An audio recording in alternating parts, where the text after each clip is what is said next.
Bonjour à tous et bienvenue si vous nous rejoignez à l'instant. Nous sommes à l'église Sainte-Bernadette du sanctuaire de Lourdes où se trouvent également rassemblés plus d'1 millier de directeurs et directrices de pèlerinage, de présidents et présidentes d'hospitalité à l'occasion de leur session annuelle. Et traditionnellement, eh bien, pour la fête de Notre-Dame de Lourdes, nous vous proposons aussi de profiter de quelques témoins qui sont là et puis de la présence des responsables du sanctuaire pour nous interroger sur quelques sujets. Et ce matin, nous avons voulu réfléchir à l'accueil des pèlerins aujourd'hui, mais aussi demain. Et pour ça, j'ai la joie d'accueillir 3 invités. D'abord, le père Michel d'Aubagne. Bonjour mon père. Bonjour.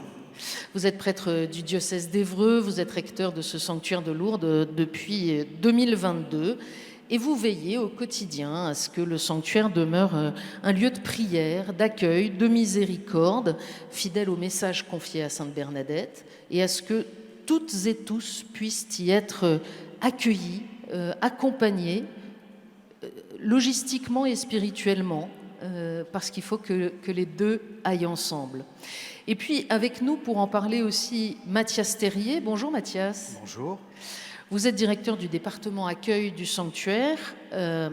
Mathias, c'est pas révélé un grand secret que de dire qu'on se connaît depuis de nombreuses années parce qu'auparavant, vous avez été longtemps le directeur de la communication de ce sanctuaire. Alors, aujourd'hui, la charge de l'accueil, c'est veiller là aussi à ce que l'expérience des pèlerins, qu'ils viennent en groupe organisé ou individuellement, soit digne, soit fraternelle, et adaptés à leurs attentes qui peuvent évoluer dans le temps. Gros défi. Oui. Et pour cela, eh bien, il faut penser les lieux et les organiser aussi, et ça suppose de grands chantiers. Nous a rejoint également Isabelle Fauconnier. Bonjour Isabelle. Bonjour. Merci d'être avec nous. Vous avez la responsabilité des marchés immobiliers du sanctuaire. Alors, quand on dit marché immobilier, sanctuaire, ça paraît un peu bizarre dans la même phrase. En fait, il faut bien comprendre que des travaux, il y en a tout le temps. Et puis parfois, on pense des grands projets longtemps à l'avance. Il y a ici un plan qu'on appelle Lourdes 2030. Vous allez nous en dire un petit peu plus sur ce que c'est exactement. Mais peut-être fondamentalement d'abord, Père d'Aubagne, est-ce que les pèlerins changent? Parce que le pèlerinage, ça existe depuis les tout débuts. C'est très différent aujourd'hui? Ça évolue rapidement comme tout le reste de nos sociétés? Alors, les pèlerins sont toujours les mêmes, en ce sens que depuis le début des pèlerinages, de fait, tous viennent à la grotte de Massabielle pour prier, pour célébrer, pour vivre cette fraternité avec au cœur les malades. Mais de fait, il y a une évolution importante, en ce sens que depuis déjà quelques années, les groupes organisés, les pèlerinages diocésains, les grands groupes, les grands pèlerinages sont, j'allais dire, talonnés par un certain nombre de pèlerins qui viennent individuellement en dehors d'une structure et qu'il est tout aussi fondamental, évidemment, d'accueillir. Donc de plus en plus de gens qui viennent hors cadre, si j'ose dire, par rapport à l'expérience des décennies précédentes. Hors cadre, et de fait, c'est avec un certain éloignement de la foi professée de l'Église, mais de fait de l'Église de manière encore plus tranchée. Voilà, donc nous avons à catéchiser, nous avons à accueillir, nous avons à donner le même accueil qu'on le fait à ceux qui viennent traditionnellement depuis longtemps dans une structure bien organisée. Mathias, j'imagine que quand on s'occupe de l'accueil au sanctuaire, ça a un impact phénoménal. Oui, énorme impact. Le pouvoir d'attraction du sanctuaire, mais auparavant de la grotte, le mystère de la grotte demeure, traverse les décennies. Et donc les curieux, les visiteurs, les gens critiques, les pèlerins explicites qui se sont dûment inscrits dans la liste des pèlerins pour les pèlerinages organisés, au fond, tout cela n'a pas changé. Les proportions ont évolué, certes, mais ces réalités n'ont pas changé. Et de surcroît, je dirais que les personnes qui franchissent l'un des seuils du sanctuaire sont incarnées dans leur temps, représente vraiment notre société, nos sociétés. Et c'est au fond la force de Lourdes que d'être capable de continuer à parler, attirer, interroger les gens d'aujourd'hui, les personnes telles qu'elles sont. Est-ce que les attentes spirituelles évoluent ou s'expriment différemment? Le père d'Auban parlait de tous ceux aussi qui peut-être n'ont plus de culture chrétienne ou très peu. C'est presque mieux. Alors, je n'étais pas avant présent, ou je suis là depuis un certain nombre d'années, mais c'est presque mieux aujourd'hui parce que la page est blanche. J'oserais dire qu'avec les pèlerinages organisés, les hospitalités, nous sommes des partenaires en annonce de l'Évangile. Certes, ils ne sont plus, certains disent, un peu critiques, que 450 000 pèlerins organisés. C'est déjà pas mal, me direz-vous, pour annoncer à 4 millions qui viennent dans ce sanctuaire. Mais nous sommes des partenaires en évangélisation, et quand je disais la page est blanche, c'est que ceux qui viennent, de plus en plus souvent, en fait, viennent sans préjugés, sans prérequis. Au fond, ils sont disponibles. Ils ne sont pas encombrés. Ta formulation pouvait laisser penser que ceux qui sont là en groupe de pèlerins portent aussi un témoignage pour ceux qui viennent tout seuls, père d'Auban? Bien sûr, le témoignage est fort, et le témoignage est fort à partir des pèlerinages constitués autour d'un groupe de malades avec des hospitaliers, des hospitalières qui les assistent, qui les accompagnent, qui leur permettent de vivre ce pèlerinage. On est bouleversé dans le sanctuaire de Lourdes par la foi qui est vécue, la foi qui est célébrée, la foi qui est professée par les magnifiques célébrations, par les processions, mais également par ce témoignage de la charité concrète, vécue en acte. C'est très très beau. Je soulignerai aussi l'aspect de la piété populaire, toute simple. Alors c'est une autre rubrique, une autre approche de ce qui se vit dans le sanctuaire, mais qui est également très très forte et qui est la même depuis le temps des apparitions. On est touché par les gestes du cierge, du rocher, de l'eau que l'on va vivre, et ensuite il y a la découverte de la dimension d'église, de la dimension ecclésiale, qui nous aide à nous retrouver dans un réseau, dans un groupe dans lequel on n'est jamais seul, quelles que soient nos fragilités, nos difficultés, nos souffrances. Mathias, j'imagine que quand on parle d'accueil, on ne parle pas seulement de logistique, de gestion des flux de circulation ou des hébergements. En fait, nous les humains, nous avons une fâcheuse tendance à faire que la source soit encombrée. Et notre sujet à nous, dans le sanctuaire, c'est en permanence de se remettre en question, de désencombrer cette source, comme l'a fait originellement d'ailleurs la petite Bernadette, à l'invitation de la Vierge Marie.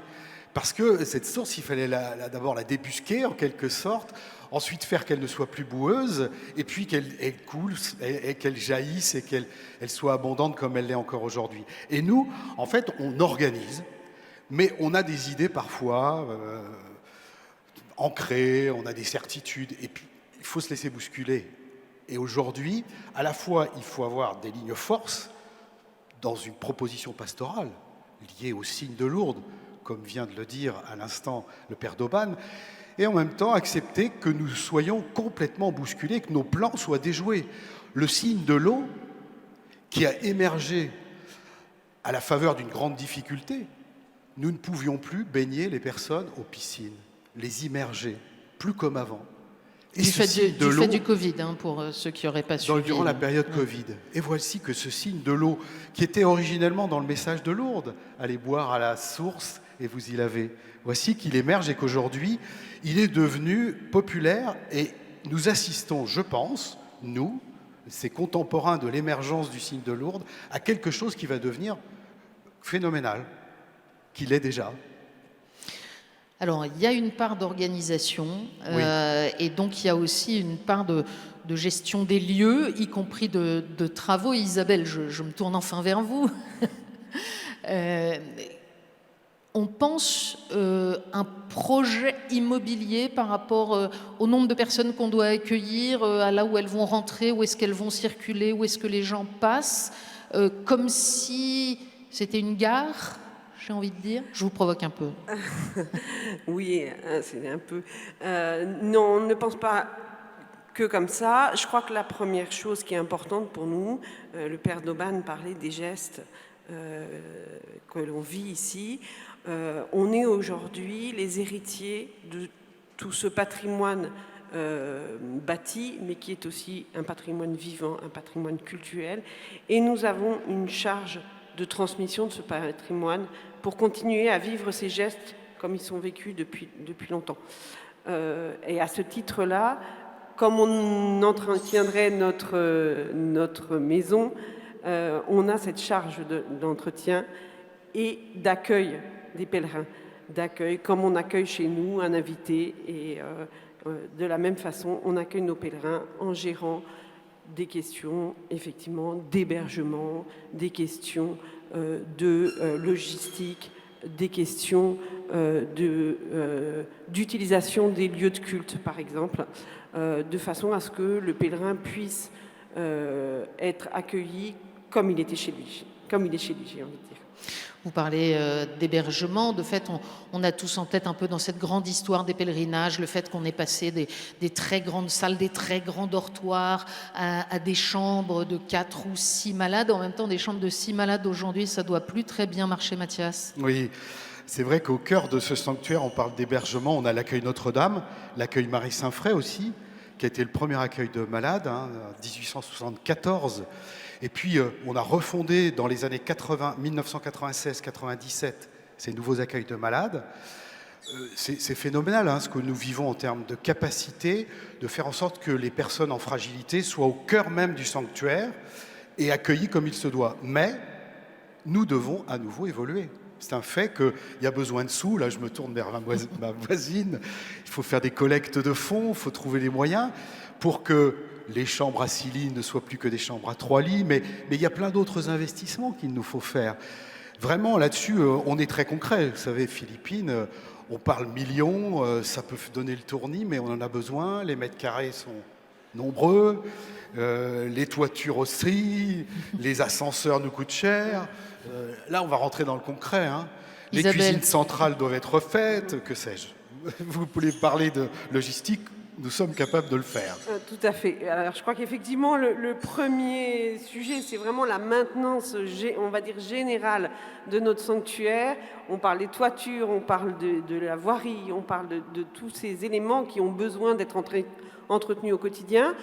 On parlait d'hébergement, on a l'exemple du village des jeunes, le village des jeunes qui nous permet de recevoir tous nos jeunes un petit peu plus haut au-dessus du sanctuaire, qui était assez vétuste, donc sur lequel on a engagé un certain nombre de tranches de réfection qui permettent de refaire des dortoirs, de refaire des réfectoires, de permettre d'accueillir tous nos jeunes qui se mettent au service dans des conditions confortables et surtout sécuritaires aussi. Père d'Auban, je parlais au début de notre table ronde de cette appellation mystère Lourdes 2030. Vous avez présenté un grand plan avec notamment 2 grands noms de la construction, l'architecte Jean-Michel Villemotte et l'entreprise Vinci. De quoi est-ce qu'il s'agit Lourdes 2030 ?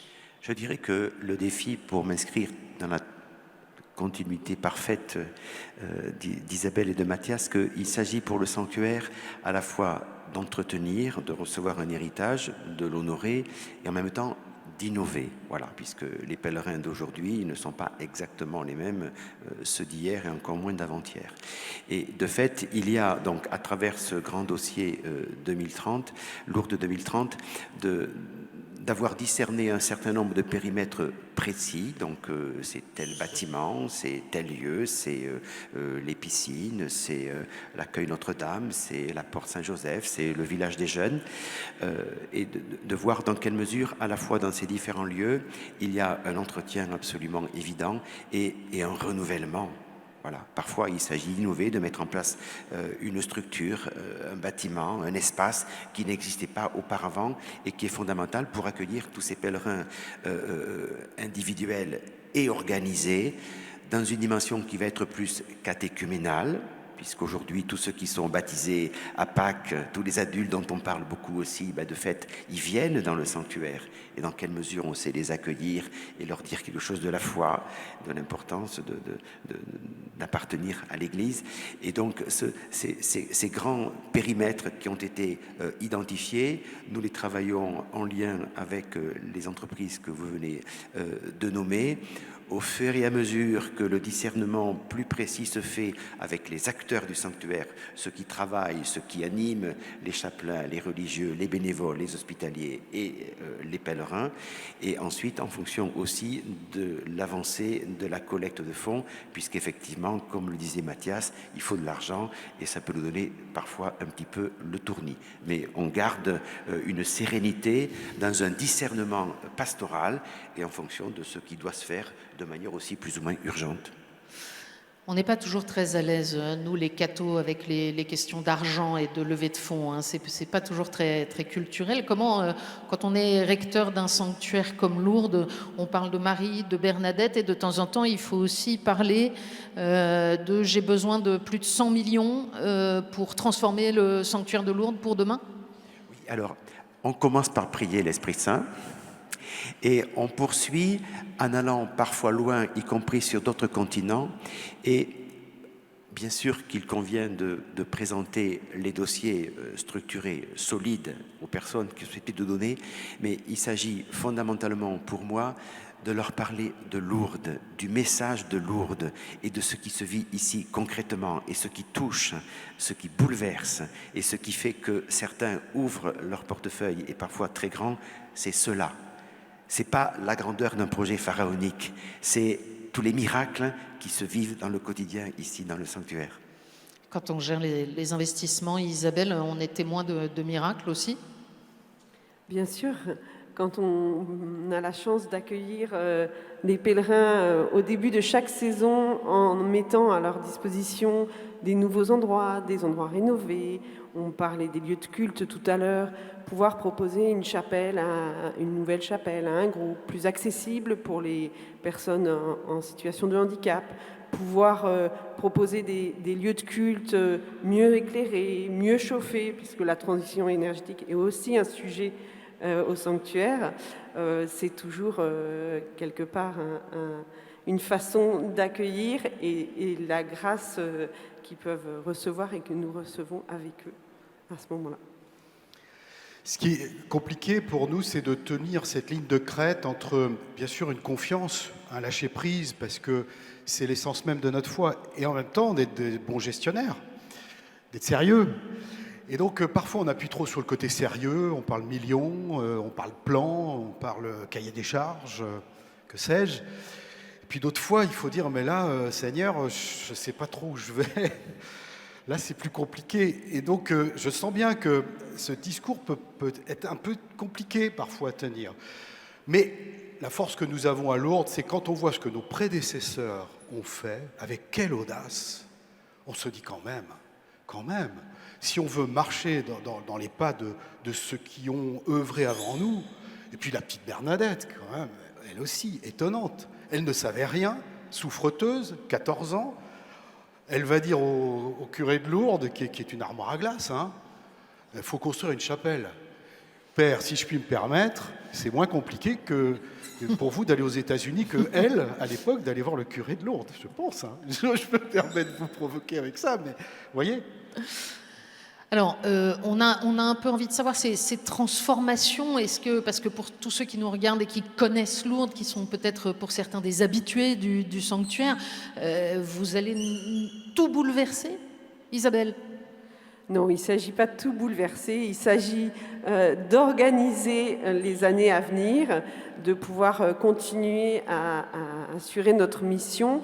C'est pour ça qu'on a signé cette convention avec le groupement Adim Vinci et l'agence Villemotte, qui vient nous aider en assistance à maîtrise d'ouvrage pour définir un schéma de cohérence d'ensemble sur le sanctuaire et qui permettra après de décliner un certain nombre de périmètres opérationnels pour permettre l'aménagement. Ces aménagements, ces périmètres, On en a défini aujourd'hui un certain nombre, ils évolueront peut-être et ils touchent, je dirais, à toutes les composantes de notre sanctuaire et de son fonctionnement, que ce soit l'accueil, que ce soit l'hébergement, que ce soit les lieux de culte, que ce soit les interfaces avec la ville.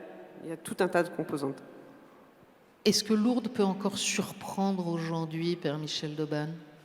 Lourdes surprend chaque jour, Lourdes saisit chaque jour, Lourdes met en route et enthousiasme tous ceux qui viennent pour la première fois ou pour la xème fois. Je pense qu'on ne se lasse jamais de ce que l'on va vivre ici à Lourdes, parce que c'est avant tout, au-delà d'une aventure économique et financière, une aventure humaine et spirituelle. En fait, beaucoup disent... dans ce monde qui parfois est perçu un petit peu comme à l'envers, le sanctuaire de Lourdes est vraiment le monde à l'endroit où la foi, la charité en acte, l'espérance vit. Et je pense qu'on en a vraiment pleinement besoin aujourd'hui.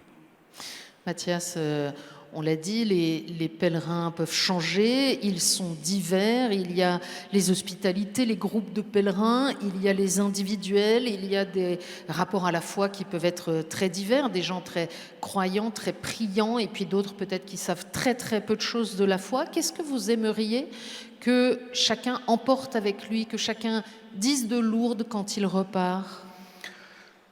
Moi, je pense que Lourdes est un lieu qui émeut. Je pense qu'il faut que nous laissions place à l'émotion. Et sans doute que les mots ne viendront pas tout de suite pour dire ce que la personne ou le petit groupe, la famille a vécu. Je pense à cette famille qui était dans les Pyrénées, dans une station pyrénéenne, et qui est venue voir il y a quelques jours. Je sentais qu'ils ne trouvaient pas les mots pour dire ce qu'ils avaient vu, vécu, mais ils repartent avec cela. C'est un peu le mystère de Lourdes, c'est le charisme du lieu. Après, nous, on peut toujours mettre des mots là-dessus, mais je suis persuadé qu'il y a quelque chose qui nous remet à l'endroit ici. D'abord une expérience. Isabelle? Je pense que l'essentiel, c'est de repartir en se disant « j'ai envie de revenir très vite ». Je pense que beaucoup d'entre eux le pensent. Et encore une fois, ça passe aussi par un accueil qui soit le plus attentif possible pour qu'ils puissent vivre pleinement leur pèlerinage quand ils viennent. Je souhaite que chaque personne qui entre dans le sanctuaire puisse se dire « c'est beau, c'est sobre ».